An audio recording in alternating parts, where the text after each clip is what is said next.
Hello, everyone, and welcome back. The more I am to this hobby, the more I want to enjoy the same pleasure sitting at the table with my little one and other friends' little ones. And so I got super excited when I got the opportunity to play Fruit Island. This is a Reiner Knizia game.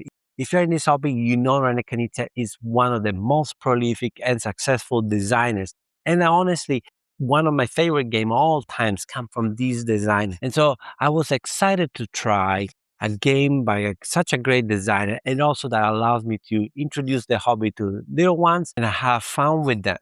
So let's see how he plays. Play the central board and allocate all the player tokens in the center where the trading post is. After that, take the gorilla token and place it on the outer line of the board with the face pointing in a clockwise direction. After that, you are ready to begin. On the player turns, the player will select one of the tokens inside this bag and perform the action according to the token. So on your turn, a player will stick the hand inside the bag and pull out a token.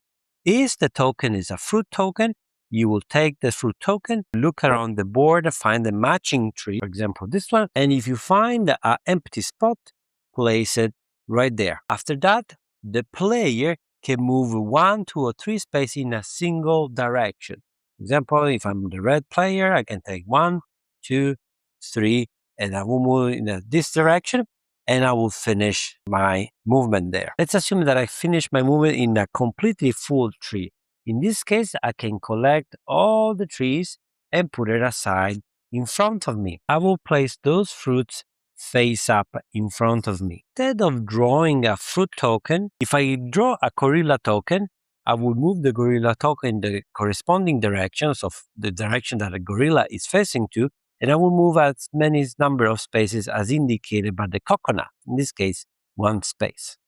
And so in this case, I will move it in this direction. After resolving the gorilla movement, I will draw another token from the bag. And in this case, again, it's a gorilla token. So if that's the case, I move the gorilla once again. In this case, I will move the gorilla by 3 spaces. So I will do 1, 2, 3. And again, I will draw back to the bag and I will do this until I draw a fruit token. Let's see, we have a mango. So I can place the mango over here and I can move my token by 1 or 2 or 3 movements. Another gorilla token that you may encounter is this one with the arrow switching. In that case, what you would do, you will take the gorilla, so if the gorilla is facing this direction, and you will rotate the gorilla. And you will move it 0 spaces if you are playing with 4 players, 2 spaces if you're playing with 3 players, or 4 spaces if you're playing with 2 players. What happens if this gorilla ends up being on the token of another player? The gorilla is nasty. The gorilla will take all the tokens from that player and will eat them. And so the game will continue until all the tokens from the bag have been drawn. Of course, you can defend yourself from the gorilla. If you take your pawn and you arrive to the trading post or your fruit tokens that I have collected, you can flip them face down. And now this token, essentially you have sold your fruits to the trading post, and so nobody can steal your fruit anymore. As an additional move, when you move on the board, you cannot cross or you cannot stop where the gorilla is. However, you can stop on the same spot where another player is. You keep doing this until all the tokens are taken from the bag. At that point, the game ends immediately. Each player will count how many face-up tokens they have, how many face-down tokens they have. Who has the most tokens is the winner. Fruit Island is a lovely family game. You see the rules are extremely simple. Draw 1 token from the bag, resolve, and really there are very nice touches when you play with kids. The gorilla is funny. The kids find it funny. You get there, all the fruits get stolen, and there's no really that kind of take that because you just you follow the rules how the gorilla moves. You don't really choose which opponent or player is gonna go after. And then you have the fact that after you draw the gorilla token, you can play another fruit token, which is very nice. You don't feel like you're wasting a turn. You're always gonna place a fruit token on the board, and you have your monkey moving it, so potentially collect new fruits or going to the trading post.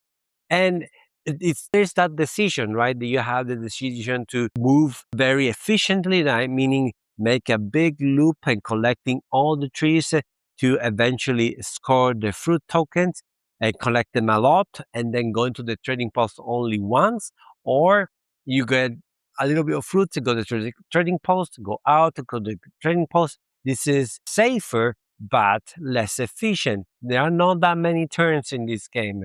You find yourself to make a decision you want to be very efficient in, but at the same time you don't want to take too much risk because the gorilla will potentially catch you. I would say that the game starts a little bit slow because there are not many fruits on the board. You need to wait for the tree to be filled up.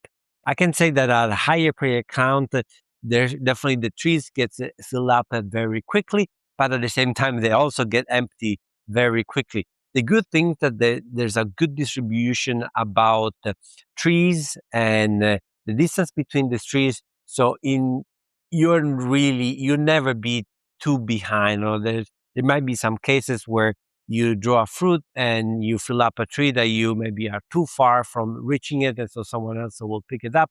But eventually a tree beside you is gonna show up and it's gonna be populated and you can catch it. Very nice artwork. I like those ponds. I like how simple the rule is, but yet you teach kids making the decision to be efficient, to have a nice and pick up and delivery game, at the same time push your luck. How often do you want to go to the trading post, which essentially, yes, you bank your points, but you give a more opportunity to the opponents to collect fruits.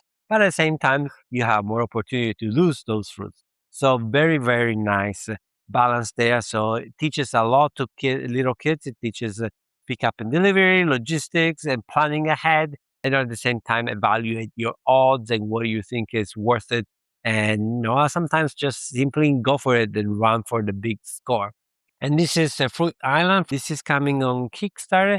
And so check them out if you want to find a lovely pickup, a push your luck, a game by the renowned designer Reiner Knizia, and you want to experience this game with the little ones. And if you made it so far, I want to thank you so much. Please don't forget to subscribe, follow, share with your friends. You know the drill. This is not your first YouTube video, am I right? Thank you very much, and see you next time. Ciao.